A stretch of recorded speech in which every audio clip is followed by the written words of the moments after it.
CH26 next step Devika बहुत confidence के साथ अब अपने अगले कदम की ओर आगे बढ़ रही थी और उसे अंजाम देने के लिए वो मेंटली और फिजिकली पूरी तरह तैयार थी। देविका का अगला कदम उसे उसकी सपनों की दुनिया में ले जाने वाला था, वो दुनिया जो उसने खुद इंसानियत की सारी हदें पार करके अपने दिमाग बनाई थी, अपने लिए और अपनी छोटी सी बच्ची के लिए। देविका की आंखों के सामने विकास के साथ रहने का सपना अब उसके लिए बस एक कदम दूर था। अगले कुछ ही दिनों बाद करवा चौथ आने वाला था और देविका ने करवा चौथ के लिए नई साड़ी भी खरीद ली थी। देविका ने पिछले कुछ दिनों से अर्नव को दवाएं देना बंद कर दिया था और उसने स्कूल से कुछ दिनों के लिए छुट्टियों भी ले ली थी, जिससे वह हर समय अर्नव पर नजर रख सके। अर्नव को दवाई न देने की वजह से अब उसकी हालत में सुधार हो रहा था और वह अब पहले से अच्छा महसूस कर रहा था। अर्नव, देविका पिछले एक हफ्ते से मुझे वो दवाइयाँ नहीं दे रही है जिन्हें वो मुझे रोज खिलाती रही थी, शायद इसीलिए मैं अब पहले से बेटर फील कर रहा हूँ। लेकिन ये देविका की कोई चाल तो नहीं है, वो कुछ और तो नहीं सोच रही है कुछ बड़ा करने की, वरना इतनी आसानी से वो मुझे छोड़कर जाने वाली नहीं है। लेकिन अर्नव अभी भी देविका के सामने पहले की तरह ही बहुत बीमार होने का नाटक कर रहा था, क्योंकि वो जानना चाहता था कि देविका के मन में आखिर चल क्या रहा है। देविका रूम में अपना मोबाइल फ़ोन चला रही थी। वहीं बेड पर अर्नव लेटा हुआ था। अर्नव, देविका तुमने स्कूल छोड़ दिया है क्या? आजकल तुम कुछ दिनों से स्कूल नहीं जा रही हो। देविका मोबाइल चलाते हुए कहती है, मैंने कुछ दिनों की छुट्टियां ली है स्कूल से। अर्नव, लेकिन क्यों? तुम्हें कोई काम है क्या? देविका आप पर नजर रखने के लिए, ये कहकर देविका अर्नव की ओर देखकर जोर से हंसने लगती है। और फिर, अब तो अच्छा फील कर रहे होगे ना आप, दवा जो नहीं खा रहे हो, वैसे कुछ दिन बाद देखना आपको और भी अच्छा फील होगा। अर्नव, तुम्हारे दिमाग में आखिर चल क्या रहा है? देविका, वही जो आप सोच रहे हो। अर्नव, तुम मुझे ठीक से बता क्यों नहीं रही हो, और तुम मुझे कौन सी दवा खिला रही थी अभी तक?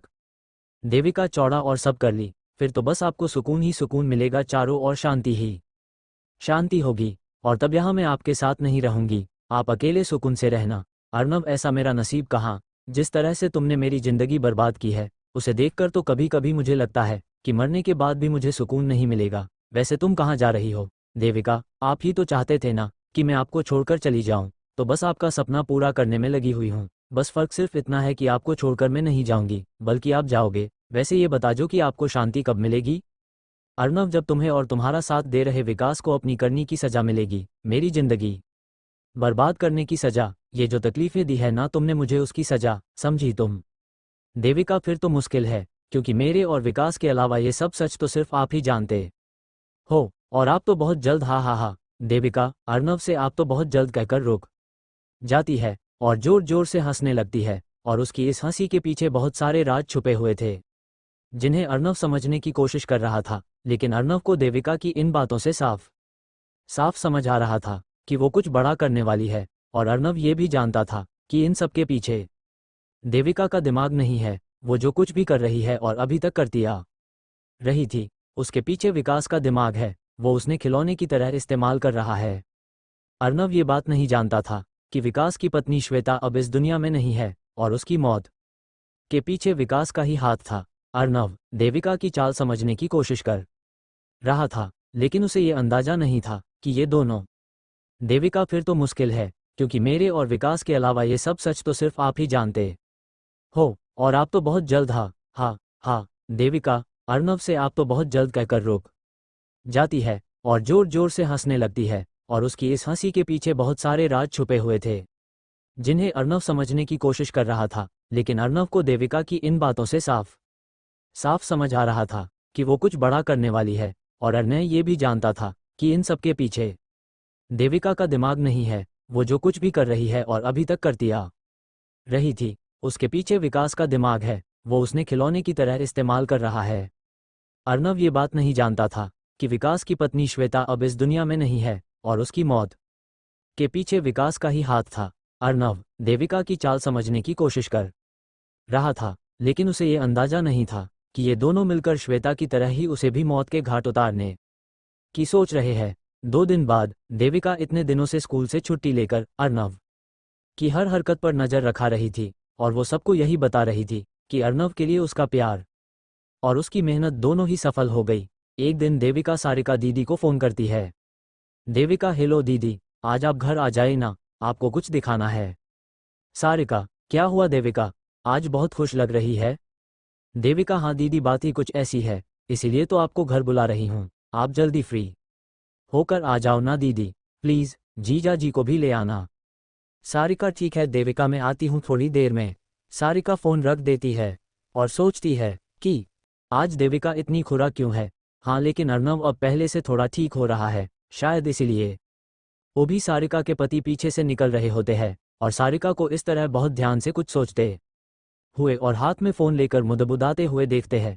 क्या हुआ सारिका, अकेले बैठकर क्या सोच रही हो, वो भी इतने ध्यान से कि मेरे आने का तुम्हें पता ही नहीं चला।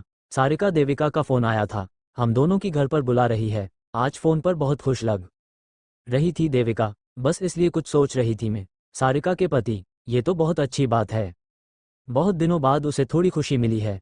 और तुम भी अब कुछ मत सोचो, अर्नव अब जल्दी ही पूरी तरह ठीक हो जाएगा। सारिका, वो तो वहां पहुंचकर ही मुझे पता बलेगा, चलो चलते हैं। है सारिका और उनके पति दोनों देविका के घर पहुंचते।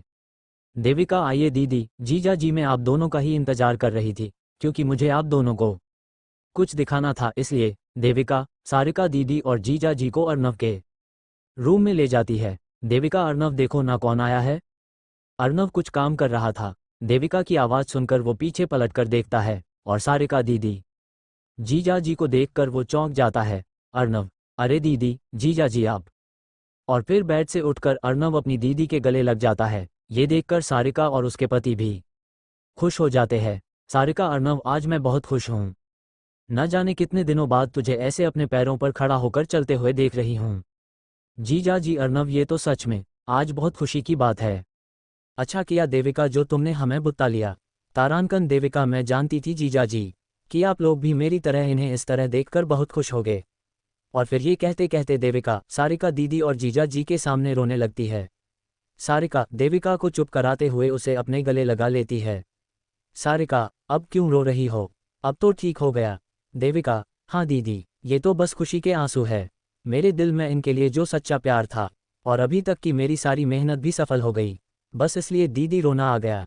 जीजा जी, हाँ देविका, तुमने अर्नव को ठीक करने के लिए बहुत मेहनत की है। अर्नव ये सब देखकर कुछ समझ नहीं पा रहा था कि देविका कैसे उनके सामने इस तरह एक्टिंग कर रही है, और वो लोग भी इसकी बातों में आ रहे हैं, क्योंकि कोई भी देविका के पीछे का सच नहीं जानता था। लेकिन अब अर्नव अपनी दीदी को देविका का पूरा सच बताना चाहता था, लेकिन कैसे? तभी 3-4 दिन बाद रात का समय था, करीब रात के 8 बज रहे थे। तभी देविका अर्नव के पास आती है। देविका, ये लीजिए आपका मोबाइल। अर्नव एक पल के लिए सोच में पड़ जाता है कि ये सब कुछ जानकर भी आज मुझे मोबाइल क्यों दे रही है, और अर्नव देविका के हाथ से फ़ोन ले लेता है। देविका, अब आप ठीक हो, इसलिए मैं कल सुबह से स्कूल जाऊंगी। ये सुनकर अर्नव मन ही मन खुश हो जाता है कि अब कल जब देविका स्कूल चली जाएगी, मैं बिना देर किए दीदी और जीजा जी को इसके बारे में सब सच बता दूंगा। अर्नव अपना फ़ोन ऑन करके देखता है, उसमें से सारे नंबर्स डिलीट कर दिए थे। अर्नव मन में सोचता है, कोई बात नहीं, देविका दीदी का नंबर तो मुझे कहीं से भी मिल जाएगा, बस आज रात की ही तो बात है। और अर्नव इस खुशी के साथ सो जाता है। लेकिन वो नहीं जानता था कि कल उसके साथ क्या होने वाला है। देविका ने उसे उसका मोबाइल क्यों दिया? आखिर कल क्या होने वाला था अर्नव के साथ? क्या था विकास और देविका का आखिरी प्लान? जानने के लिए आगे बढ़ते रहे। CH27 kidnapping hash. देविका के अर्नव को मोबाइल देने के बाद उस रात अर्नव पूरी रात भर यही सोचता रहा कि कल देविका के इस खेल के बारे में सबको पता चल जाएगा और उसे उसके अभी तक किए गए सारे गलत कामों की सजा भी मिल जाएगी। तब वह देविका को हमेशा के लिए अपनी जिंदगी से दूर कर देगा। अगले दिन सुबह देविका सुबह जल्दी उठकर स्कूल जाने के लिए नाश्ता बनाकर तैयार हो रही थी। फिर रूम में अर्नव के लिए चाय लेकर जाती है। देविका, अरे ये कहाँ गए? देविका जब रूम में चाय लेकर आई थी, अर्नव अपने रूम में नहीं था। देविका ये देखकर डर जाती है और अर्नव की वॉशरूम में देखती है, लेकिन अर्नव वहाँ नहीं था। देविका मन ही मन सोचने लगती है, अगर ये कहीं चले गए तो विकास तो मुझे जिंदा नहीं छोड़ेगा, और हमारा आज का पूरा प्लान उसका क्या होगा? ये सोचते हुए देविका अर्नव को घर में और जगह ढूंढने लगती है। देविका विकास के डर की वजह से बहुत घबरा गई थी और उसके मन में उल्टे सीधे बहुत विचार आए जा रहे थे कि तभी पीछे से आवाज आती है, अर्नव, क्या हुआ देविका, ऐसे बाहर यहाँ खड़े होकर क्या सोच रही हो? तुम्हें आज स्कूल नहीं जाना क्या? तारांकन।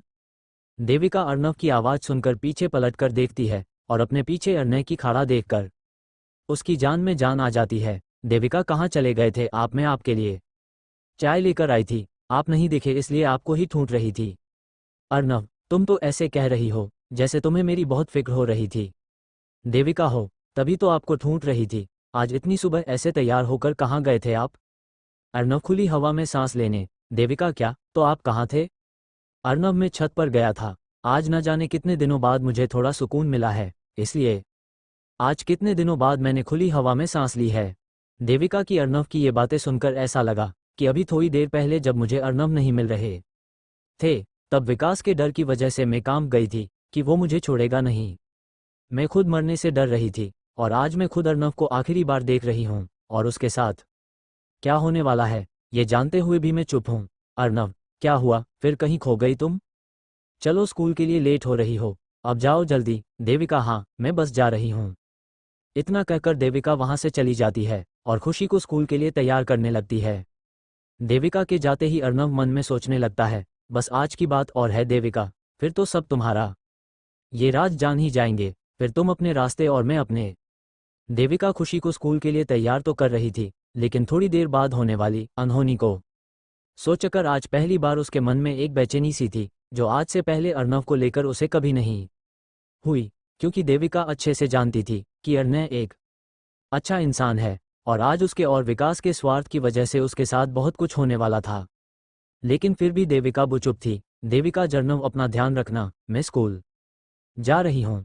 अर्नय बाहर बालकनी में चेयर पर बैठकर आराम से चाय पी रहा था। तब देविका स्कूल जाते हुए अर्नव को अपना ध्यान रखने के लिए कहती है। अर्नव, 1 मिनट। देविका देविका जाने लगती है। तब अर्नव उसे 1 मिनट रुकने के लिए पीछे से आवाज लगाता है और चेयर से उठकर खुशी के पास आता है। अर्नव, खुशी बेटा, बड़ी होकर तुम एक बहुत अच्छा इंसान बनना, लेकिन अपने पापा की तरह कभी मत बनना। अर्नव खुशी के गले लगकर उसे प्यार से माथे पर घूमते हुए कहता है, क्योंकि वो सोच रहा था कि आज जब सब देविका का सच जाएंगे तब ये जानकर देविका खुशी को लेकर अर्नव से दूर चली जाएगी और फिर शायद अर्नव खुशी से कभी मिल नहीं पाएगा। इसलिए आज वो स्कूल जाते समय खुशी को इस तरह प्यार कर रहा था। अर्नव जानता था कि खुशी उसकी बच्ची नहीं है, विकास की है, फिर भी वो खुशी से उतना ही प्यार करता था जितना कि उसके जन्म से करता आया था। खुशी, ओ पापा, लव यू पापा। अर्नव से आई लव यू कहते हुए खुशी अपने पापा के गले लगकर अपने हमेशा प्यार करने वाले और कभी न डांटने वाले पापा को प्यार से किस करती है और बाई करते हुए स्कूल के लिए निकल जाती है। Arnav, I love you so much बेटा। अर्नव बाई करते हुए खुशी से I love you so much कहता है और उस समय अर्नव की आंखों में आंसू आ जाते हैं। अर्नव खुशी को बाहर स्कूल बस तक छोड़ने आता। देविका के जाते ही अर्नव अपनी दीदी सारिका का नंबर एक डायरी में ढूंढने लगता है, लेकिन उसे दीदी का नंबर कहीं भी नहीं मिलता है। उस समय सुबह के 8 बज चुके थे। अर्नव, एक काम करता हूँ, निशांत भैया के पास होगा सारिका दीदी का नंबर, उनसे लेकर आता हूँ। अर्नव निशांत के यहाँ जाता है, लेकिन निशांत उस वक्त घर पर नहीं था। वर्णाली, क्या हुआ अर्नव भैया? आज सुबह सुबह कुछ काम था क्या आपको इनसे? अर्नय खड़े खड़े मन में सोचता है कि वर्णाली भाभी से मांग लूँ क्या सारिका दीदी का नंबर? नहीं नहीं, इनका कुछ भरोसा नहीं है। अर्नय, नहीं भाभी, कोई काम नहीं था, मैं तो बस ऐसे ही आया था निशांत भैया से मिलने। वर्णाली, अब तो आपकी पूरी तरह ठीक लग रही है भैया। अर्नव, हाँ अब पहले से ठीक हूँ भाभी। अच्छा मैं चलता हूँ। इतना कहकर अर्नव वापस आ जाता है और सोचता है कि अब क्या करूँ, नंबर तो नहीं मिला मुझे। फिर अर्नव घड़ी की ओर देखता है। उस समय 9 बज रहे थे। अर्नव, एक काम करता हूँ, दीदी के घर ही चला जाता हूँ, वो मुझे देखकर खुश भी हो जाएंगी, लेकिन जाऊँगा कैसे? मेरे पास तो बिल्कुल पैसे भी नहीं है ऑटो के। देविका ने मेरे सारे पैसे ले लिए और दीदी के घर तक इतनी दूर पैदल कैसे जाऊँगा? अभी इतना भी ठीक नहीं हूँ। अर्नव कुछ सोच जल्दी। अर्नव ये सोच ही रहा था कि तभी एक उनके लड़का घर पर आता है किसी काम से अर्नव के पिता से मिलने के लिए। अर्नव, ये ठीक रहेगा, इससे पूछ लेता हूँ कि ये मुझे वहां तक ड्रॉप कर देगा क्या? थोड़ी देर बाद जब वो लड़का जाने लगता है तब अर्नव उसके पास जाकर पूछता है, आप किस साइड जा रहे हो? वो लड़का सारिका दीदी के घर से दूसरी साइड जा रहा था। अर्नव मन में सोचता है, जहाँ ये लड़का जा रहा है उस साइड बलराज भैया रहते हैं, मैं उनके यहाँ चला जाता हूँ, वहाँ उनसे मिलकर ऑटो के पैसे ले लूँगा और दीदी के यहाँ चला जाऊँगा। अर्नव, ठीक है, तो आप मुझे उसी साथ ड्रॉप कर देना, मैं बस 1 मिनट में आता हूँ। अर्नव अपने पिता से कहकर आता है कि यो घोड़ी देर में आ जाएगा, और स्लीपर पहनकर उस लड़के के साथ बाइक पर बैठकर चला जाता है। देविका के स्कूल के लिए निकल जाने के बाद ही विकास के दो आदमी जो पेशे से गुंडे थे, देविका के घर के बाहर अर्नव का घर से निकलने का इंतजार कर रहे थे, क्योंकि विकास जानता था कि मोबाइल मिलते ही और देविका के स्कूल जाते ही अर्नव सच बताने के लिए जरूर कुछ करेगा। विकास ने जानबूझकर देविका को अर्नव का मोबाइल देने के लिए कहा था, सिम ऑन करके और सारे नंबर डिलीट करके, जिससे वो किसी को कॉल ना कर सके। कॉल ना होने पर वह घर से बाहर जरूर जाएगा अपनी सारिका दीदी के पास जाने के लिए, तब उसे किडनैप कर लेंगे। यही विकास का प्लान था, लेकिन अर्नव बाहर तो आया पर उस लड़के के साथ बाइक पर चला गया। गुंडे, हेलो विकास भाई, आपने जिसे किडनैप करने के लिए कहा था, वो आदमी अभी अभी किसी के साथ बाइक पर कहीं गया है। विकास, उसका पीछा करो तुम लोग, और कैसे भी उसे पकड़ कर लाओ, इससे पहले कि वो किसी के सामने अपना मुंह खोले। वो दोनों आदमी अर्नव का पीछा करते हुए बलराज के घर के बाहर खड़े हो जाते हैं। गुंडे, हेलो विकास भाई, हमने उसका पीछा किया और वो अभी अभी एक घर के अंदर गया है। विकास कमीनो, एक काम भी ठीक से नहीं हुआ तुम दोनों से। मैंने कहा था ना कि उसे किसी से मिलने नहीं देना है। किसके यहाँ गया है वो? मुंडे, वो घर के बाहर बलराज वेदी लिखा हुआ है। विकास, सिर्फ 15 मिनट उसके बाहर आने का इंतजार करो, और अगर थोड़ी देर ना आए तो अंदर घुसकर उसे किडनैप कर लेना। ठीक है भाई, कहकर वो लोग फोन रख देते हैं। घर के अंदर जाकर अर्नव अपने बड़े भाई से बहुत टाइम बाद मिलता है। अर्नव, कैसे हो भैया आप? बलराज, तू कैसा है अर्नव? सुना था कि तेरी तबीयत बहुत खराब हो गई थी। अर्नव, हाँ भैया, पर अब ठीक हूँ। आपसे कुछ मदद चाहिए थी भैया। बलराज, हाँ बोल ना अर्नव भैया, कुछ पैसे चाहिए थे मुझे। बलराज अर्नव के ये कहते ही उसके लिए 5,000 रुपये लेकर आता है। बलराज, ये ले अर्नव, ये 5,000 है, और तो नहीं चाहिए? अर्नव, नहीं भैया, ये तो बहुत ज़्यादा है, मुझे बस 100 रू चाहिए। अर्नव बालराज के हाथ में से 100 रू उठा लेता है। बलराज, अरे इतने से पैसे क्यों, और ले ले। अर्नव, अभी मैं किसी काम से जा रहा हूँ भैया, कभी और आऊँगा, तब फुर्सत में पूरी बात बताऊंगा आपको। ये कहकर अर्नव उठकर चलने लगता है। तभी बलराज, रोक अर्नव, बलराज चले जाना अभी, चाय तो पी ले थे। कहते हुए बलराज अर्नव की शर्ट जेब में 500 रू रख देता है। अर्नव, अरे इसकी जरूरत नहीं है भैया। बालराज, रख ले, छोटा भाई है ना मेरा। बाय, कभी और आकर पीऊंगा भैया। ये कहकर अर्नव बाहर आ जाता है। बाहर दोनों गुंडे अर्नव के आने का इंतजार कर रहे थे, और अर्नव को अंदर गए हुए 10 मिनट हो चुके थे, और वो लोग अंदर जाने ही वाले थे कि अर्नव को बाहर आता देखकर वो दोनों बाहर ही रुक जाते हैं। गुंडे, विकास भाई, हाँ वो बाहर आ गया है, और अब वो एक ऑटो के पास जा रहा है। विकास, अभी उठाऊं उसे? दोनों गुंडे भागते हुए अर्नव के पास आते हैं, और इससे पहले कि अर्नव ऑटो में बैठ पाता, उसके पीछे पिस्टल रखकर उसे साइड में ले जाते हैं। अर्नव, कौन हो तुम लोग, और मुझे क्यों रोका तुमने? छोड़ो, मुझे जाने दो। इससे पहले कि अर्नव चीखता चिल्लाता, वो उसे बेहोशी की दवा सुंघा देते हैं और उसे गाड़ी में रखकर ले जाते हैं। गाड़ी में अर्नव का चेहरा ऊपर से गर्दन तक पूरी तरह एक कपड़े से ढक देते हैं, और उसे उस शहर के बिल्कुल बाहर एक सुनसान जगह पर किसी के घर में से जाते हैं। थोड़ी देर बाद अर्नव को होश आता है। उसका चेहरा अभी भी डंका हुआ था। उस समय अर्नव अंदर से बहुत डरा हुआ था। अर्नव, कोई है? मुझे इस तरह क्यों लाया गया है? कौन हो तुम लोग? तभी अर्नव को किसी के कदमों की आहट सुनाई देती है, और उसे किसी एक आदमी के हंसने की आवाज आ रही थी। आखिर कौन था वो इंसान, और आगे क्या होने वाला था बेचारे अर्नव के साथ? CH-28, तुम ही विकास हो? हैश। गुंडों ने गाड़ी में अर्नव का चेहरा ऊपर से गर्दन तक पूरी तरह एक काले कपड़े से ढक दिया था, और वो दोनों गुंडे उसे उस शहर के बिल्कुल बाहर एक सुनसान जगह पर ले गए। वहां उस सुनसान जगह पर एक ही घर बना हुआ था। वो घर काफी बड़ा था, आसपास दूर दूर तक बस खेत ही खेत थे। वो शायद किसी का घर या फार्म हाउस था। वो दोनों गुंडे अर्नव को उठाकर उस घर में अंदर से जाते हैं। थोड़ी देर बाद अर्नव को होश आता है। उसका चेहरा अभी भी काले कपड़े से ढका हुआ था, इसलिए अर्नव को कुछ भी दिखाई नहीं दे रहा था कि वो अब कहाँ है। होश में आने के बाद अर्नव हिलने की कोशिश करता है, लेकिन उसके दोनों हाथ और दोनों पैर पीछे। अर्नव, एक काम करता हूँ, निशांत भैया के पास होगा सारिका दीदी का नंबर, उनसे लेकर आता हूँ। अर्नव निशांत के यहाँ जाता है, लेकिन निशांत उस वक्त घर पर नहीं था। वर्णाली, क्या हुआ अर्नव भैया? आज सुबह सुबह कुछ काम था क्या आपको इनसे?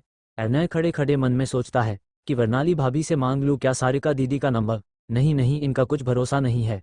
अर्नय नहीं भाभी, कोई काम नहीं था, मैं तो बस ऐसे ही आया था निशांत भैया से मिलने। वर्णाली, अब तो आपकी पूरी तरह ठीक लग रही है भैया। अर्नव, हाँ अब पहले से ठीक हूँ भाभी। अच्छा मैं चलता हूँ। इतना कहकर अर्नव वापस आ जाता है और सोचता है कि अब क्या करूँ, नंबर तो नहीं मिला मुझे। फिर अर्नव घड़ी की ओर देखता है। उस समय 9 बज रहे थे। अर्नव, एक काम करता हूँ, दीदी के घर ही चला जाता हूँ, वो मुझे देखकर खुश भी हो जाएंगी, लेकिन जाऊँगा कैसे? मेरे पास तो बिल्कुल पैसे भी नहीं है ऑटो के। देविका ने मेरे सारे पैसे ले लिए और दीदी के घर तक इतनी दूर पैदल कैसे जाऊँगा? अभी इतना भी ठीक नहीं हूँ। अर्नव कुछ सोच जल्दी। अर्नव ये सोच ही रहा था कि तभी एक उनके लड़का घर पर आता है किसी काम से अर्नव के पिता से मिलने के लिए।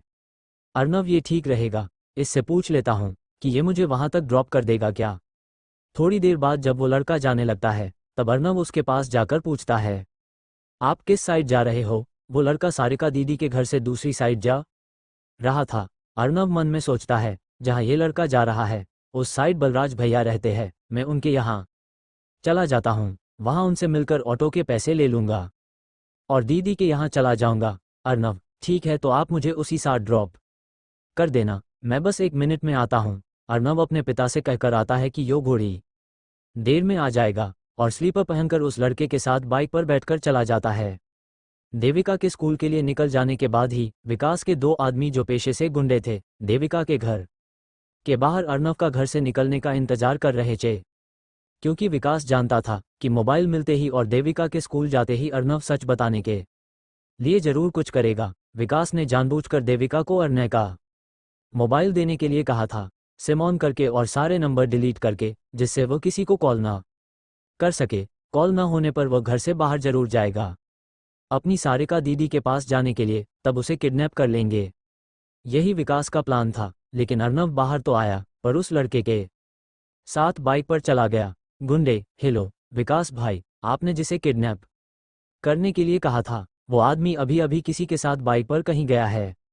विकास, उसका पीछा करो तुम लोग और कैसे भी उसे पकड़ कर लाओ, इससे पहले कि वो किसी के सामने अपना मुंह खोले। वो दोनों आदमी अर्नव का पीछा करते हुए बलराज के घर के बाहर खड़े हो जाते हैं। गुंडे, हेलो विकास भाई, हमने उसका पीछा किया और वो अभी अभी एक घर के अंदर गया है। विकास कमीनों, एक काम भी ठीक से नहीं हुआ तुम दोनों से। मैंने कहा था ना कि उसे किसी से मिलने नहीं देना है। किसके यहाँ गया है वो? मुंडे, वो घर के बाहर बलराज वेदी लिखा हुआ है। विकास, सिर्फ 15 मिनट उसके बाहर आने का इंतजार करो और अगर थोड़ी देर ना आए तो अंदर घुसकर उसे किडनैप कर लेना। ठीक है भाई कहकर वो लोग फोन रख देते हैं। घर के अंदर जाकर अर्नव अपने बड़े भाई से बहुत टाइम बाद मिलता है। अर्नव, कैसे हो भैया आप? बलराज, तू कैसा है अर्नव? सुना था कि तेरी तबीयत बहुत खराब हो गई थी। अर्नव, हाँ भैया, पर अब ठीक हूँ। आपसे कुछ मदद चाहिए थी भैया। बलराज, हाँ बोल ना अर्नव। अर्नव, भैया कुछ पैसे चाहिए थे मुझे। बलराज अर्नव के ये कहते ही उसके लिए 5,000 रुपये लेकर आता है। बलराज, ये ले अर्नव, ये 5,000 है, और तो नहीं चाहिए? अर्नव, नहीं भैया, ये तो बहुत ज़्यादा है, मुझे बस 100 रू चाहिए। अर्नव बालराज के हाथ में से 100 रू उठा लेता है। बलराज, अरे इतने से पैसे क्यों, और ले ले। अर्नव, अभी मैं किसी काम से जा रहा हूँ भैया, कभी और आऊँगा, तब फुर्सत में पूरी बात बताऊँगा आपको। ये कहकर अर्नव उठकर चलने लगता है। तभी बलराज, रुक अर्नव, बलराज चले जाना अभी, चाय तो पी ले थे। कहते हुए बलराज अर्नव की शर्ट जेब में 500 रू रख देता है। अर्नव, अरे इसकी जरूरत नहीं है भैया, बालराज रख ले, छोटा भाई है ना मेरा। बाय, कभी और आकर पीऊँगा भैया। ये कहकर अर्नव बाहर आ जाता है।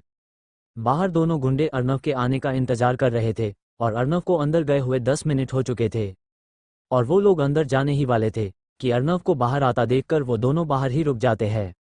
गुंडे, विकास भाई, हाँ वो बाहर आ गया है और अब वो एक ऑटो के पास जा रहा है। विकास, अभी उठाऊं उसे। दोनों गुंडे भागते हुए अर्नव के पास आते हैं और इससे पहले कि अर्नव ऑटो में बैठ पाता, उसके पीछे पिस्टल रखकर उसे साइड में ले जाते हैं। अर्नव, कौन हो तुम लोग और मुझे क्यों रोका तुमने? छोड़ो, मुझे जाने दो। इससे पहले कि अर्नव चीखता चिल्लाता, वो उसे बेहोशी की दवा सुंघा देते हैं और उसे गाड़ी में रखकर ले जाते हैं। गाड़ी में अर्नव का चेहरा ऊपर से गर्दन तक पूरी तरह एक कपड़े से ढक देते हैं और उसे उस शहर के बिल्कुल बाहर एक सुनसान जगह पर किसी के घर में से जाते हैं। थोड़ी देर बाद अर्नव को होश आता है। उसका चेहरा अभी भी डंका हुआ था। उस समय अर्नव अंदर से बहुत डरा हुआ था। अर्नव, कोई है? मुझे इस तरह क्यों लाया गया है? कौन हो तुम लोग? तभी अर्नव को किसी के कदमों की आहट सुनाई देती है और उसे किसी एक आदमी के हंसने की आवाज आ रही थी। आखिर कौन था वो इंसान और आगे क्या होने वाला था बेचारे अर्नव के साथ? CH-28, तुम ही विकास हो? हैश।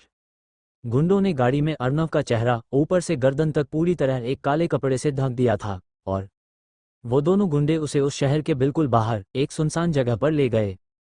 वहां उस सुनसान जगह पर एक ही घर बना हुआ था। वो घर काफी बड़ा था। आसपास दूर दूर तक बस खेत ही खेत थे। वो शायद किसी का घर या फार्म हाउस था। वो दोनों गुंडे अर्नव को उठाकर उस घर में अंदर से जाते हैं। थोड़ी देर बाद अर्नव को होश आता है। उसका चेहरा अभी भी काले कपड़े से ढका हुआ था, इसलिए अर्नव को कुछ भी दिखाई नहीं दे रहा था कि वो अब कहाँ है। होश में आने के बाद अर्नव हिलने की कोशिश करता है, लेकिन उसके दोनों हाथ और दोनों पैर पीछे की ओर रस्सी से बंधे हुए थे, इसलिए उस समय अर्नव अंदर से बहुत डरा हुआ था। अर्नव फिर भी हिलने की कोशिश करता है। वो उस समय ये महसूस कर रहा था कि वो जहाँ भी है जगह पूरी तरह खाली है। उसके आसपास शायद कुछ भी नहीं है, क्योंकि अर्नव के जरा से हिलने पर भी उस जगह पर आवाज बहुत गूंज रही थी। अर्नव, कोई है? मुझे इस तरह क्यों लाया गया है? कौन हो तुम लोग और मुझसे क्या चाहते हो? मुझे जाने दो। तभी अर्नव को किसी के कदमों की आहट सुनाई देती है, जैसे कोई इंसान उसकी तरफ आ रहा हो, या वो अर्नव के जैसे आसपास ही था। और फिर उसे किसी एक आदमी के हंसने की आवाज आती है। अर्नव बुरी तरह कांप रहा था। तभी कोई आदमी अर्नव के पैरों की रस्सी खोल देता है और उसे उठाकर दीवार के सहारे बिठा देता है। अर्नव, तुम कौन हो? मैंने तुम्हारा क्या बिगाड़ा है? प्लीज मुझे छोड़ दो। अर्नव को बिठाने के बाद कोई आवाज नहीं आ रही थी। उसके साथ आगे क्या होने वाला था कुछ नहीं पता था, लेकिन वो जानता था कि इस वक्त जब भले ही उसके आसपास पूरी तरह सन्नाटा है, फिर भी कोई तो है जो उसके अभी भी पास ही है। हे भगवान, मैं कहा सारिका दीदी के यहाँ जा रहा था और ये लोग मुझे यहाँ ले आए। हो ना हो ये देविका की ही चाल है। उसका मुझे कल मोबाइल फोन देना, मैं समझ ही नहीं पाया। अर्नव मन ही मन देविका की चाल के बारे में सोच रहा था। तभी एक आवाज होती है, जैसे किसी ने फर्श पर कुछ गिराया हो, और उसी समय किसी ने अर्नव के चेहरे से काला नकाब हटाया। इससे पहले कि अर्नव सामने का कुछ भी देख पाता, कोई उसके चेहरे पर तेजी से पानी फेंकता है और फिर कोई जोर जोर से हंसने लगता है। अर्नव जैसे जैसे अपनी आंखें खोलता है और देखता है कि उसके सामने दो लोग थे। अर्नव के ठीक सामने थोड़ी दूरी पर यहाँ चेयर पर एक सांवला सा आदमी बैठा हुआ था और वहीं अर्नव को देखकर हंस रहा था।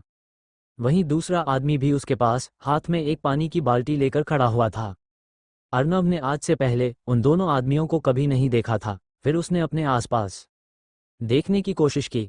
अर्नव उस वक्त एक बहुत बड़े और पूरी तरह खाली कमरे में बैठा हुआ था और उसे ऐसा लग रहा था जैसे वहां कंस्ट्रक्शन का काम चल रहा हो, क्योंकि वो घर पूरी तरह बना हुआ नहीं था।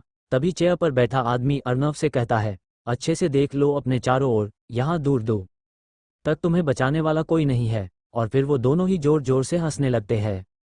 अर्नव, कौन हो तुम और मुझसे क्या चाहते हो? मुझे क्यों किडनैप किया है तुमने? इसका कारण तुम्हारी पत्नी है। तुम जानते हो कि मैं कौन हूँ?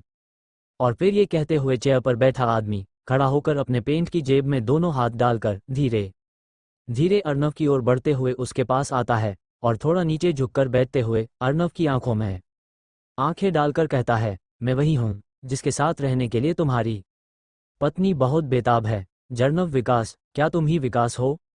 हाँ, तुमने सही समझा, मैं ही विकास हूँ जिसके साथ तुम्हारी पत्नी देविका रहना चाहती है, और आज तुम्हारी इस हालत की जिम्मेदार भी वही है। ये कहकर विकास वहां से उठकर अर्नव से बातें करते हुए इधर उधर घूमने लगता है।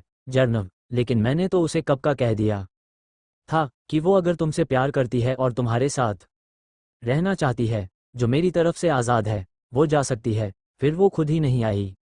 विकास, हाँ, क्योंकि मैंने ही उसे मना किया था। अर्नव, लेकिन देविका ने तो कहा था कि वो तुमसे प्यार करती है और तुम भी तो उसे चाहते हो। अर्नव की इस बात पर विकास जोर से हंसते हुए कहता है, उसे भी यही लगता है कि मैं उससे प्यार करता हूँ। अर्नव, तो क्या तुम नहीं करते? विकास, आज मैं तुम्हें एक राज की बात बताता हूँ। विकास अर्नव के सामने चेयर पर बैठ जाता है। तुम्हारी पत्नी बहुत बड़ी बेवकूफ़ है। मैंने उससे कभी भी प्यार नहीं किया। मैं शुरुआत से ही उसे सिर्फ इस्तेमाल कर रहा था अपनी इच्छाओं के लिए। और वो हर तरह से मेरे कंट्रोल में थी। मेरी हर बात मान जाती है और अभी भी वो मेरा ही काम कर रही है। तुम्हारी प्रॉपर्टी मेरे नाम। अर्नव, लेकिन खुद ही तो तुम्हारी बेटी है ना? विकास, हाँ, उसे ये विश्वास दिलाने के लिए कि मैं उससे अपनी शादी के बाद भी प्यार करता हूँ, बस इसलिए। और वो तुम्हारे जैसे इंसान को छोड़कर मेरे पास आ रही हैं, मुझ जैसे गुंडे के पास जो जब चाहे देविका जैसी न जाने कितनी अपने आगे पीछे खड़ी कर सकता है। अर्नव, लेकिन मैंने तुम्हारा क्या बिगाड़ा है? मुझे इस तरह यहाँ क्यों लाए हो? विकास, इतनी भी जल्दी क्या है अर्नव, सब कुछ जानने की? सब्र करो, फिर सब पता चल जाएगा। ये कहकर विकास वहां से जाने लगता है। तब पीछे से अर्नव रोते हुए कहता है, विकास मुझे छोड़ दो, प्लीज मुझे जाने दो। अर्नव को विकास की बातों से साफ पता चल रहा था कि विकास के इरादे ठीक नहीं है और वो देविका को भी बेवकूफ बना रहा है। विकास के जाते ही वहां खड़ा दूसरा आदमी तुरंत ही अर्नव को एक इंजेक्शन लगाता है, जिससे कुछ ही सेकंड्स में अर्नव बेहोश हो जाता है। उधर देविका स्कूल से घर आ जाती है और आते ही अर्नव को बारों ओर देखती है। देविका जानती थी कि उसके स्कूल जाते ही अर्नव के साथ क्या होने वाला है। तभी देविका के मोबाइल फोन की रिंग बजती है। देविका फोन रिसीव करते हुए, हेलो विकास, काम हुआ? विकास, हाँ, काम हो गया है, तुम तैयार रहना। शाम से अपना काम शुरू करने के लिए जैसा मैंने कहा है ठीक वैसे ही करना है तुम्हें, मुझे कोई गड़बड़ नहीं चाहिए। देविका को फोन कर विकास अर्नव की किडनैपिंग के बारे में बताता है और उसे प्लानिंग के मुताबिक आगे का काम ठीक से करने के लिए कहता है। देविका, हाँ, मुझे याद है। देविका कॉल कट कर देती है। एक तरफ देविका को अर्नव के लिए मन में हल्का सा डर लग रहा था, क्योंकि वो अच्छे से जानती थी कि विकास उसे कितना टॉर्चर करने वाला था। बहुत देर तक देविका उस वक्त अपने मन को समझाती है और फिर थोड़ी देर के लिए सो जाती है और प्लान के मुताबिक खुद को पूरी तरह से तैयार करती है, क्योंकि एक भी गलती होने पर विकास उसे नहीं छोड़ेगा। लेकिन अब और क्या करने वाली थी देविका? उधर शाम के 6 बज चुके थे। अर्नव पिछले 5 घंटे से इंजेक्शन की वजह से बेहोश पड़ा हुआ था, लेकिन थोड़ी ही देर बाद अर्नव को होश आ जाता है और वो अपनी आंखें खोलता है। चारों तरफ उसे अंधेरा ही अंधेरा दिखाई दे रहा था। अर्नव महसूस करता है कि वो जमीन पर सीधा लेटा हुआ है और उसके दोनों हाथ और पैर फिर से रस्सी से बंधे हुए थे। अर्नव उठने की कोशिश करता है, लेकिन अब अर्नव को थोड़ा भी हिलने पर अपने शरीर में बहुत दर्द महसूस हो रहा था। उसका सिर जैसे किसी चीज से टकराने पर दर्द होता है, वैसा ही दर्द महसूस कर रहा था। लेकिन बेहोशी का इंजेक्शन देने के बाद आखिर अर्नव के साथ हुआ क्या था और आगे क्या होने वाला था अब उसके साथ? CH-29 बस एक दिन और है।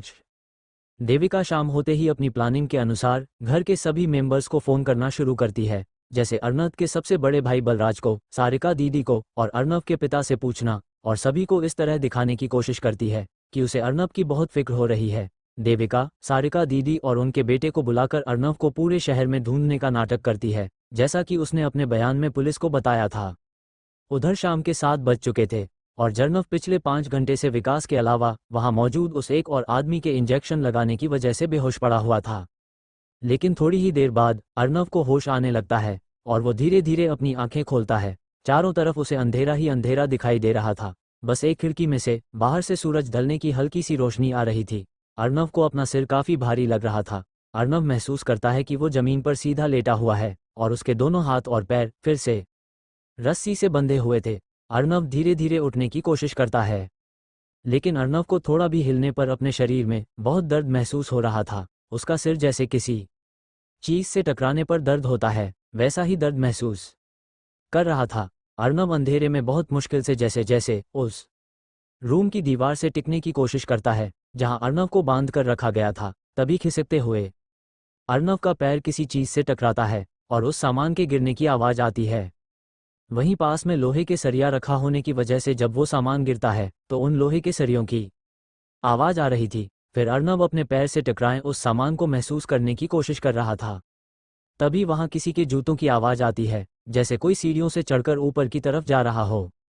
खट खट खट, वो इंसान अपने हाथ में टॉर्च लिए अर्नव की ओर ही आ रहा था और फिर उस रूम की लाइट ऑन होती है जहां अर्नव बैठा हुआ था। वहां 2 लोग थे, एक वो गुंडा जिसने अर्नव को किडनैप किया था जिसके हाथ में उस समय टॉर्च थी, और दूसरा विकास जो लाइट ऑन होने के बाद साड़ियों से चढ़कर अर्नव की ओर आ रहा था।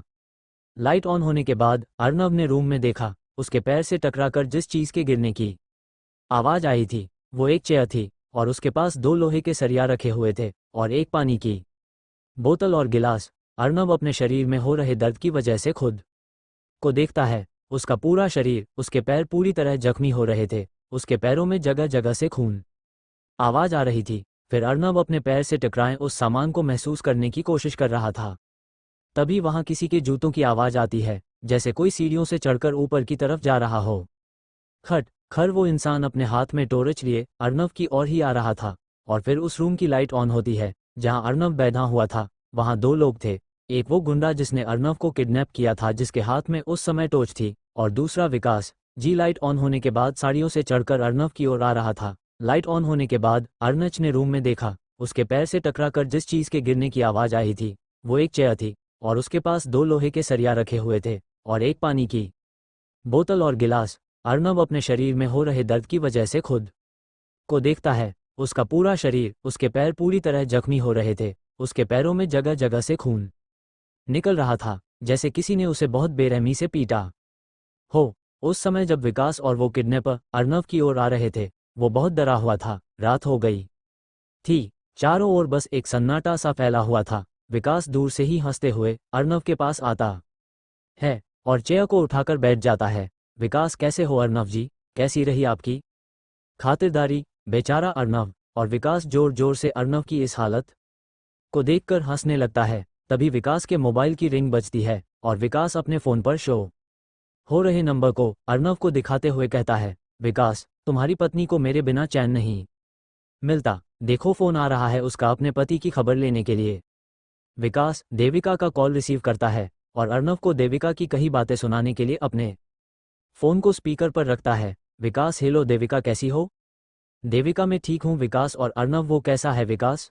विकास, उसकी तो जच्छे से खातिरदारी हो चुकी है, आखिर मेहमान है वो हमारे, लो तुम बात करो उससे। देविका, विकास रुको, नहीं, इससे पहले कि देविका अर्नब से बात न करने के लिए ठीक से मना कर पाती, विकास जानबूझकर देविका की अर्नब से बात करवाता है।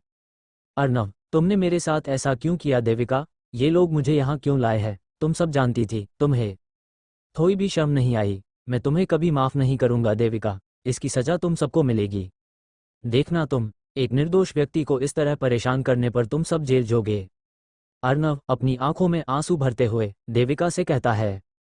देविका जर्नब से बात नहीं करना चाहती थी, क्योंकि वो आखिर अब किस मुंह से बात करती। आज जो कुछ भी अर्नब के साथ हो रहा था और जो कुछ भी आगे होने वाला था, उसकी जिम्मेदार देविका ही थी। विकास, अरे अरे अर्नब जी, आपसे मैंने तो बस बात करने की कहा था, ना कि इस तरह की बातें करने की। आपने तो मौका मिलते ही लोही पढ़ाना शुरू कर दिया हमें। विकास देविका से इस तरह बात करने पर अर्नब से कहते हुए फोन स्पीकर से हटा देता है। विकास, मैं तुमसे बाद में बात करता हूँ, ओक देविका डार्लिंग। विकास जानबूझकर जर्नब को चिढ़ाते हुए उसके सामने देविका से डार्लिंग कहता है और कॉल काटते हुए फोन को अपने पेंट की जेब में रख लेता है। विकास, हाँ तो आप क्या कह रहे थे अर्नब जी? हमें जेल होगी, और वो कौन करवाएगा हमें? हम तुम? जर्नब से बहुत एटीट्यूड में कहते हुए विकास तेज आवाज में हंसने लगता है। हाँ हाँ हाँ। विकास को इस तरह घमंड में हंसता हुआ देखकर अर्नब कहता है, जितना हंसना है हंस लो विकास, लेकिन ईश्वर यही है, और वो जानते हैं कि मैंने किसी का बुरा नहीं किया है, वो ही तुम्हें इस किए की सजा देंगे। विकास, अच्छा ठीक है, वो सब तो हम देख लेंगे, लेकिन तुम देशक पाओगे या नहीं ये कहना थोड़ा मुश्किल है। और रही बात मेरी, तो तुम अभी तक जानते नहीं ही कि मैं कौन हूँ।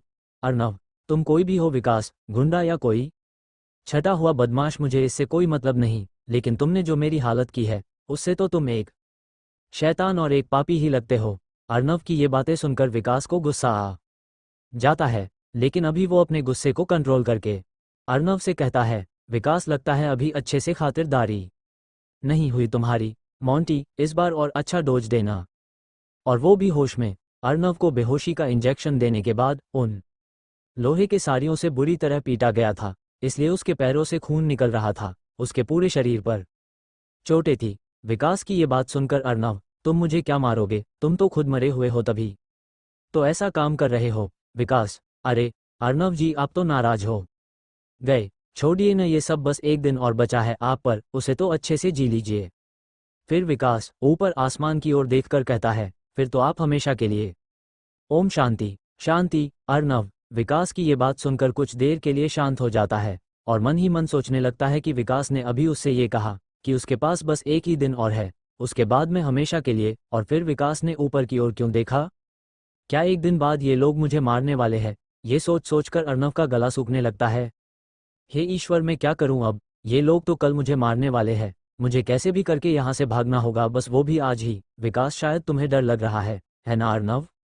अर्णव, मुझे प्यास लगी है, मुझे पानी पीना है। विकास हंसते हुए उस दूसरे आदमी से कहता है। तुमने? विकास, अरे भाया, ये जल्दी सुना नहीं मोंटी, हमारे अर्णव जी को प्यास लगी है भाई। वो दूसरा व्यक्ति विकास के ये कहते ही भाग कर आता है और वहीं पास में रखी बोतल को खोलकर अर्णव को पानी पिलाने लगता है। तभी विकास उस पर जोर से चिल्लाता है और कहता है, तारांकन, ये तुम क्या कर रहे हो? ये सुनकर अर्णव और मोंटी दोनों ही डर जाते हैं। मोंटी, क्यों, क्या हुआ सर?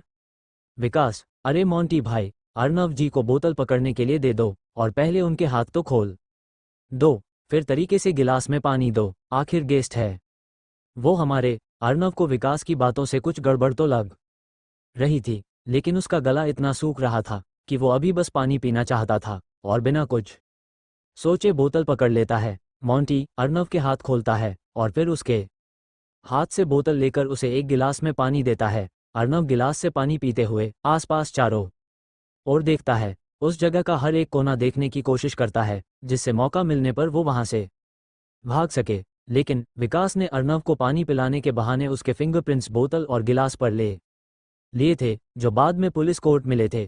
फिंगरप्रिंट लेने के लिए ही विकास ने मोंटी को अर्णव को बोतल देने के लिए कहा था, फिर गिलास से पानी देने के लिए।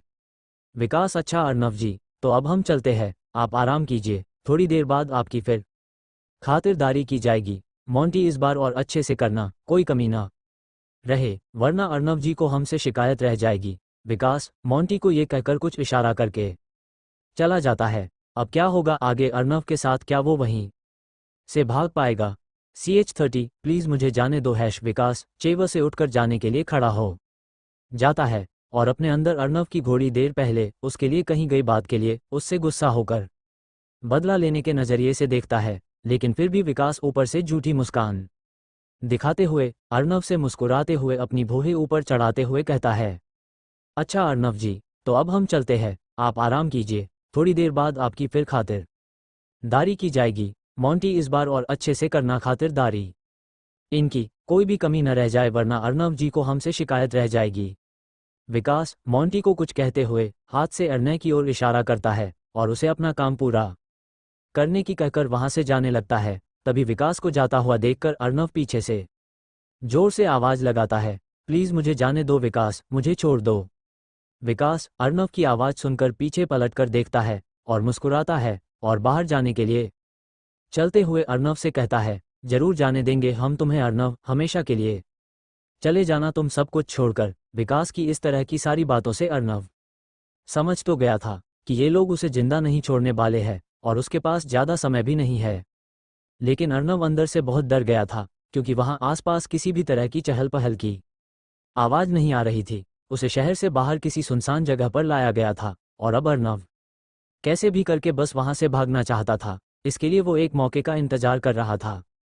तभी उसके सामने आकर मोंटी वहीं चेयर पर बैठ जाता है। काफी देर तक अर्णव मोंटी को देखकर कुछ सोचता रहता है और थोड़ी देर बाद उससे पूछने की हिम्मत करता है, देखो तुम लोग मुझे यहाँ क्यों लाए हो? मैंने तुम्हारा क्या बिगाड़ा है? मोंटी, हमारा इस बात से कुछ लेना देना नहीं है, हम बस अपने बॉस के ऑर्डर फॉलो कर रहे हैं। अर्णव, तुम्हारा बॉस एक निर्दोष के साथ गलत कर रहा है, साथ ही वो और लोगों को भी फंसा रहा है। तुम नहीं जानते हो कि वो कितने लोगों की जिंदगी बर्बाद कर रहा है। अर्णव मोंटी को किसी भी तरह मनाने की कोशिश कर रहा था, ये सोचकर कि शायद उसकी बात सुनकर उसका दिल पिघल जाए और वो विकास के आने से पहले उसे छोड़ दे। लेकिन अर्णव ये नहीं जानता था कि मोंटी खुद एक छटा हुआ बदमाश है जो विकास के इशारे पर न जाने कितने लोगों की जान ले चुका है। अर्णव की बातें सुनकर मोंटी अर्णव की ओर गुस्से से घूरकर देखता है और उससे तेज आवाज में चिल्लाकर कहता है, देखो मैंने तुमसे कहा ना अभी कि इस बात से हमारा कुछ लेना देना नहीं है, क्यों बहस कर रहे हो? और अब तुम चुप हो जाओ। मोंटी पर अर्णव की किसी भी बात कर कोई असर नहीं हुआ। अर्णव मन ही मन बस ईश्वर से प्रार्थना कर रहा था और कैसे भी बस वहां से भागना चाहता था। बहुत अंधेरा हो चुका था, रात के करीब 9-10 बज रहे होंगे। रोशनी के नाम पर सिर्फ एक बल्ब लगा हुआ था। वहां पर इधर उधर जाने के लिए मोंटी कई बार टॉर्च का इस्तेमाल करता था कि तभी चेयर से उठकर मोंटी अर्नव के हाथों की रस्सी खोल देता है। इतने में वहीं अर्नव को किसी के सीढ़ियों से ऊपर चढ़ने की आवाज़ आती है। वो आदमी अपने एक हाथ में टॉर्च और एक हाथ में लोहे का सरिया लिए हुआ था। धीरे धीरे वो आदमी अर्नव की ओर आ रहा था। तभी मोंटी उस आदमी को अर्नव की ओर हाथ से बताते हुए कहता है, यही है वो, बाकी सब तो तुम्हें बता ही दिया होगा।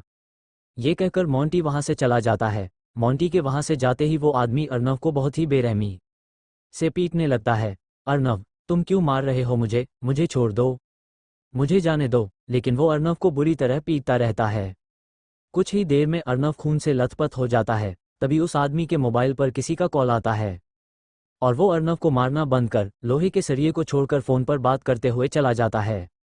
अर्नव बहुत मुश्किल से बैठने की हिम्मत करता है और वो आदमी सिगरेट पीते हुए सीढ़ियों से नीचे चला जाता है। अर्नव उस आदमी को जाता हुआ देखकर मन ही मन सोचता है, यही मौका है यहाँ से जाने का। अगर मैं अभी यहाँ से नहीं जा पाया तो ये लोग मुझे मार डालेंगे। अर्नव के हाथों की रस्सी खुली हुई थी। वो अपने पैरों की रस्सी खोलता है लेकिन उसका शरीर पूरी तरह टूट चुका था। अर्नव जैसे तैसे गिरते उड़ते सीढ़ियों तक पहुंचता। अर्नव, यहाँ तो अंधेरा ही अंधेरा है, कुछ भी दिखाई नहीं दे रहा है। अगर गलती से भी कोई आवाज आए तो वो आदमी मुझे छोड़ेगा नहीं। हे भगवान, मैं क्या करूं? यहाँ भी ती नहीं रुक सकता, जाना तो होगा मुझे, चाहे जो भी हो। अर्नव धीरे धीरे सीढ़ियों से नीचे उतरने की कोशिश करता है। उसके पैरों से खून निकल रहा था। अर्नव दर्द से कराहता हुआ और बिना कोई आवाज किए नीचे पहुंचता है। नीचे थोड़ी ही दूरी पर वो आदमी बैठा हुआ था और सिगरेट पीते हुए फोन पर किसी से कह रहा था, तारांकन, अगर आप कहें तो आज ही तो उसका काम खत्म कर देता हूं, कल तक क्यों इंतजार करना। अर्नव बहुत धीरे से वहां से भाग जाता है लेकिन बहुत अंधेरा होने की वजह से वो ये नहीं समझ पा रहा था कि वो अब जाए भी तो कहाँ जाए।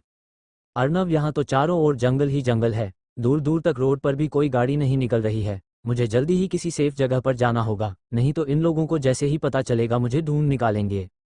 खून से लथपथ अर्नव मदद के लिए बस चलता जा रहा था। उधर देविका सभी के साथ मिलकर शहर में और शहर से थोड़ा बाहर तक अर्नव को ढूंढने का नाटक कर रही थी। देविका ने सभी को पूरी तरह यकीन दिला दिया था कि उसे अर्नव की बहुत फिक्र हो रही है और अपनी तबीयत बिगड़ने का नाटक करने लगती है। उधर थोड़ी ही देर बाद वो आदमी ऊपर जाता है और वहीं अर्नव को न पाकर इधर उधर देखने लगता है। अरे ये कहाँ चला गया? इतनी बेरहमी से 2 बार पिटने के बाद भी इसमें इतनी जान बची थी। मैंने बॉस से कहा था कि अभी काम खत्म कर लेने दो, लेकिन अगर ये नहीं मिला तो वो मुझे नहीं छोड़ेंगे। तभी वो आदमी मोंटी को फ़ोन लगाता है। Hello Monty. उस आदमी की पिटाई करने के बाद मैं थोड़ी देर के लिए अभी नीचे चला गया था। ऊपर आया तो वो नहीं है, पता नहीं कहाँ चला गया। मोंटी, अगर वो गलती से भी वहाँ से भाग गया तो बॉस हमें नहीं छोड़ेंगे। वो इतना पिटने के बाद ज़्यादा दूर तक नहीं जा पाएगा। यहीं कहीं होगा, ढूंढो उसे, मैं अभी आ रहा हूँ। फ़ोन रखकर वो आदमी अर्नव को आसपास ढूंढने के लिए निकल जाता है। उधर अर्नव बहुत थक चुका था और उससे अब एक कदम भी नहीं चला जा रहा था। दूर दूर तक उसे कोई भी दिखाई नहीं दे रहा था और आखिरकार बहुत दूर तक चलने के बाद वी बेहोश होकर रोड के एक साइड किनारे पर झाड़ियों में गिर जाता है। उधर मोंटी और वो आदमी उस जगह का हर एक कोना छान डालते हैं लेकिन उन्हें अर्नव नहीं मिलता। मोंटी आखिरकार गया कहाँ? वो इतना जख्मी होने के बाद वो उड़कर तो नहीं जा सकता। आस पास का पूरा इलाका छान डाला फिर भी उसका कुछ पता नहीं चला। तेरी एक गलती की वजह से विकास हम दोनों को मार डालेगा, ढूंढो उसे। तभी वो दूसरा आदमी मोंटी से कहता है, मोंटी, क्यों न हम उसे पैदल ही आसपास देखते हैं। हो सकता है कि वो कहीं गया ही ना हो, कहीं छुप कर बैठा हो, क्योंकि वो पैदल आखिर कितनी दूर तक जा पाएगा और यहाँ कोई है भी नहीं जो उसकी मदद कर सके। फिर वो दोनों अर्नव को पैदल ही रोड के दोनों साइड झाड़ियों में ढूंढने लगते हैं और 2 घंटे की मशक्कत के बाद अर्नव उन्हें झाड़ियों में रोड के किनारे बेहोश पड़ा हुआ मिल जाता है। मोंटी, ये मर तो नहीं गया? चेक कर, वरना विकास का सारा प्लान फेल हो जाएगा और वो हमें किसी कीमत पर नहीं छोड़ेगा। मोंटी के कहने पर वो अर्नव की चेक करता है। मोंटी शायद जिंदा है, इसे अभी से चलते हैं, वही देखोगे जो भी होगा। दोनों अर्नव को गाड़ी में रखकर उस सुनसान जगह पर ले आते हैं और उसे बांधकर ऐसे ही छोड़ देते हैं। लेकिन दोनों ही विकास की वजह से डरे हुए थे और सुबह होने का इंतजार कर रहे थे और अर्नव की हालत बहुत खराब थी। उसे एक दिन जिंदा रखना दोनों के लिए जरूरी था। विकास को जब इस बारे में पता चलेगा तो क्या होगा? अब आगे क्या होने वाला है, आखिर विकास और क्या करने वाला था अर्नव के साथ? CH-31 end of torture hash Monty, कहीं ये मर तो नहीं गया, चेक कर, वरना सारा प्लान फेल हो जाएगा और विकास तो हमें किसी कीमत पर नहीं छोड़ेगा। मॉन्टी के कहने पर उसका साथी अर्नव को तुरंत चेक करता है। मॉन्टी शायद जिंदा है, इसे फिलहाल अभी हम यहाँ से ले चलते हैं, वही देखेंगे जो भी होगा। दोनों अर्नव को गाड़ी में रखकर उस सुनसान जगह पर ले आते हैं जहां उसे एक दिन पहले से कैद करके रखा गया था। फिर मॉन्टी और उसका साथी अर्नव को बांधकर रात भर ऐसे ही छोड़ देते हैं। लेकिन दोनों ही विकास की वजह से डरे हुए थे और सुबह होने का इंतजार कर रहे थे। लेकिन उस समय अर्नव की हालत बहुत खराब थी, उसे एक दिन जिंदा रखना दोनों के लिए जरूरी था। देखते ही देखते रात निकल रही थी, दोनों की निगाहें बस अर्नव के हिलने का इंतजार कर रही थी और उनकी नींद कब लग जाती है उन्हें पता ही नहीं चलता। तभी सुबह मॉन्टी के मोबाइल फ़ोन की रिंग बजती है। फ़ोन की आवाज़ से मॉन्टी और उसका साथी दोनों हड़बड़ाकर उठते हैं। मॉन्टी अपना मोबाइल फ़ोन देखता है, उस घर विकास का नाम लिखा आ रहा था। मॉन्टी घबराहट में फ़ोन रिसीव करता है। हेलो विकास, क्या हुआ, काम हुआ या नहीं? मॉन्टी घबराहट में समझ नहीं पाता है कि विकास उससे किस काम की पूछ रहा है। मॉन्टी, कौन सा काम? मॉन्टी का इस तरह का जवाब सुनकर विकास गुस्से में चिल्लाकर मॉन्टी से कहता है, विकास नशे में है क्या? भूल गया मैं अर्नव की खातिरदारी की पूछ रहा हूँ। मॉन्टी, अरे हाँ, वो तो सब ठीक से हो गया था कल ही, उसकी कोई चिंता नहीं है। थी। मॉन्टी की बातों से विकास को कुछ गड़बड़ लग रही। विकास, मैं थोड़ी देर में वहाँ आ रहा हूँ। मॉन्टी, अरे आप क्यों परेशान हो रहे हैं, मैं हूं ना, सब देख लूँगा। जैसा आपने कहा है ठीक वैसा ही होगा। ये सुनकर विकास फ़ोन काट देता है और मन ही मन सोचने लगता है कि मुझे इन दोनों पर भरोसा नहीं करना चाहिए, कोई भी गड़बड़ हुई तो सब प्रॉब्लम में फंस सकते हैं। मुझे यहाँ जाना ही होगा है। वहाँ जाने से पहले विकास देविका को फ़ोन लगाता। हेलो देविका, वहाँ क्या हो रहा है? किसी को तुम पर शक तो नहीं हुआ? देविका, नहीं विकास, फिलहाल तो सब ठीक है, सभी को मैंने अपनी बातों में फंसा लिया है। विकास, वेरी गुड देविका, मुझे तुम पर पूरा विश्वास था कि तुम वही चालाकी से सारी एक्टिंग कर लोगी। लेकिन अब मेरी बात ध्यान से सुना, तुम आज शाम तुम्हें सभी को उस जगह पर ले जाना है जहां हमें अर्नव को रखना है, कोई गलती नहीं होनी चाहिए। और रात होने तक तुम हॉस्पिटल में एडमिट हो जाना, कोई तुम पर शक नहीं कर पाएगा, बाकी सब तो मैं संभाल लूंगा। देविका, ठीक है विकास। देविका का फ़ोन रखते ही विकास मॉन्टी के यहाँ जाने के लिए निकल जाता है। उधर विकास के फ़ोन रखते ही मॉन्टी एक बाल्टी पानी लाकर अर्नव के ऊपर डालता है। अर्नव बुरी तरह जख्मी हालत में था। मॉन्टी के तेजी से पानी डालते ही अर्नव धीरे धीरे होश में आता है और अपनी आंखें खोलने की कोशिश करता है। थोड़ी थोड़ी आंखें खोलने पर अर्नव को वहां हल्की सी रोशनी दिखाई दे रही थी। अर्नव मुश्किल से थोड़ा हिल पाता है और महसूस करता है कि उसके दोनों हाथ और दोनों पैर इन लोगों ने पीछे की तरफ बांधे हुए हैं। उसके शरीर में असहनीय दर्द हो रहा था। तभी अर्नव की याद आता है कि वो तो यहाँ से भाग गया था और सड़क के किनारे गिरकर बेहोश हो गया था। फिर वो यहाँ कैसे आया? अर्नव अपने आसपास देखने की कोशिश करता है। तभी उसे एक आवाज़ सुनाई देती है, मॉन्टी, शुक्र है कि ये जिंदा है। फिर मॉन्टी और उसका साथी अर्नव के पास आकर उसके बाल पकड़कर उससे बदतमीजी से कहते हैं, क्यों वे भागने की कोशिश कर रहा था, लगता है अभी तुझे मार ठीक से नहीं पड़ी, मेरा बस चलता तो तुझे अभी मार डालता, अभी मेरे हाथ बचे हुए हैं, लेकिन सिर्फ आज के लिए। इतना कहकर मॉन्टी अर्नव के सिर को जमीन में पटक देता है और गुस्से में उसमें 3-4 बार पैर से मारता है। तभी वहां विकास आ जाता है। अरे अरे, ये क्या किया तुमने? बेचारे को इतना अधमरा कर दिया, गलत है ये मॉन्टी, कुछ रात के लिए भी बचा लेते, फिर तो अर्नव जी की यात्रा में ही जाना होगा। ये कहते हुए विकास मॉन्टी की ओर देखते हुए जोर से हंसने लगता है। उधर अर्नव का गला सूखा जा रहा था। पानी पानी। ये सुनकर विकास खड़े होकर ही अर्नव के मुंह के ऊपर बोतल से पानी डालता है। ये 2 दिन अर्नव के बहुत ही दर्दनाक और असहनीय पीड़ा देने वाले रहे हैं और इतने भयंकर टॉर्चर के बाद अर्नव ने भी अपने बचने की उम्मीद खो दी थी और वो भी अब अपना दम तोड़ देना चाहता था। लेकिन वो नहीं जानता था कि अभी उसके साथ और भी बहुत कुछ होने वाला था। सारा दिन दर्द से तड़पते हुए भूखा और प्यासा कराहता रहा। बीच बीच में मॉन्टी और उसका साथी आकर उस पर अपना गुस्सा निकालते, उसे पैरों से पीटते। उधर शाम होते ही देविका, सारिका और सभी के सामने अर्नव की फिक्र में बेचैनी और घबराहट का नाटक करने लगती है। देविका, सारिका दीदी के बेटे और उसके साथ अर्नव के वो दोस्त जो अर्नव को एक दिन पहले से देविका के साथ मिलकर ढूंढ रहे थे, उन्हें उस जगह ले जाती है जहां अर्नव की लाश मिली थी। देविका, ये वही जगह है जहां अर्नव अक्सर सुबह घूमने आते थे और स्ट्रेस होने पर यही आधा एक घंटा बैठकर उन्हें शांति मिलती थी। सभी मिलकर उस जगह के आसपास का सारा एरिया छान डालते हैं, लेकिन अर्नव का कुछ पता नहीं चलता।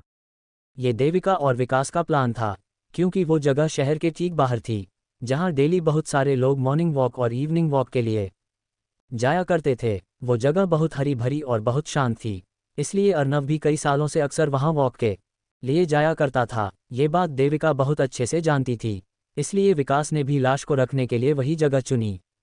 और फिर अर्नव के न मिलने पर सभी देविका से पुलिस में रिपोर्ट करने के लिए कहते हैं, लेकिन देविका कई बार उनसे पुलिस के पास जाने की मना कर देती है। देविका, मेरा दिल जानता है कि अर्नव जरूर मिल जाएंगे, वो कहीं नहीं गए हैं, वो यही है हमारे आसपास, अगर वो आज नहीं मिले तो हम कल पुलिस के पास चले जाएंगे। जबकि बयान में पुलिस के सामने देविका ने बिल्कुल ऑपोजिट कहा था। फिर रात होते होते अर्नव के न मिलने पर देविका अपनी तबीयत और ज़्यादा खराब होने का नाटक करते हुए उल्टी कर देती है और बेहोश हो जाती है, जिससे सभी देविका को पहले हॉस्पिटल एडमिट करवाने ले जाते हैं और अगले दिन सुबह ही पुलिस कंप्लेंट करने का फाइनल करते हैं।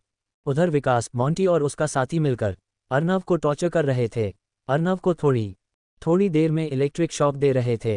रात को ठीक 1 बजे वो तीनों मिलकर अर्नव को जबरदस्ती पॉइजन काफ़ी ज़्यादा मात्रा में खिलाते जाते हैं, जिससे गलती से भी अगर उसकी लाश रात को वहाँ किसी को मिल भी जाए तो अर्नव बच न पाए। दूसरा जहर खाने से सभी को यही लगेगा कि उसने आत्महत्या ही की है। वो लोग अंकित का फ़ोन नंबर एक पेपर पर लिखकर अर्नव की शर्ट की जेब में रख देते हैं और कुछ रुपयों पर अंकित के फिंगरप्रिंट लेकर उसकी जेब में रख देते हैं। विकास देविका को मैसेज करता है, काम हो चुका है, हम पहुंच रहे हैं। विकास का ये मैसेज पढ़ते ही देविका सभी के सामने पहले से बेटर फील होने का नाटक करती है और घर जाने के लिए कहती है। सभी देविका को हॉस्पिटल से डिस्चार्ज करवाकर रात के 3 बजे घर ले आते हैं। देविका को मैसेज करने के बाद विकास मोंटी से कहता है, जल्दी से इसे गाड़ी में रखो, रात के 1:30 बजे बज चुके हैं, हमें इसे उस जगह पर जिंदा ही ले जाना है, चलो जल्दी करो तुम लोग। 10-15 मिनट बाद वो लोग अर्नव को लेकर उस जगह पर पहुंचते हैं और उसे घसीटते हुए ही अंदर झाड़ियों तक ले जाते हैं, जैसा कि पुलिस को छानबीन में घसीटने के निशान मिले थे। अर्नव उस समय तक जिंदा था। मोंटी और उसका साथी आसपास की सारी भूमिका बनाते हैं, जैसा पुलिस को वहां अर्नव के पास से मिला था, गिलास, बोतल और पॉइजन के पाउच। वो लोग रात के 2 बजे अर्नव को वहां तड़पता हुआ छोड़कर चले जाते हैं और कुछ ही देर में अर्नव तड़प तड़प कर अपना दम तोड़ देता है। तभी सुबह 6 बजे जब सभी लोग मॉर्निंग वॉक के लिए जाते हैं तो उन्हें अर्नव की लाश वहां मिलती है। ये वही दृश्य है जो कहानी के शुरुआत में बताया गया है। इस तरह बेहद सीधा साधा होने के बाद भी अर्नव का जीवन और उसकी मौत दोनों ही बहुत संघर्षमय रही। लेकिन अब आगे क्या होने वाला था? देविका और विकास, जो अर्नव की इस दर्दनाक मौत का जिम्मेदार थे, क्या पुलिस से बड़ी आसानी से बच पाएंगे?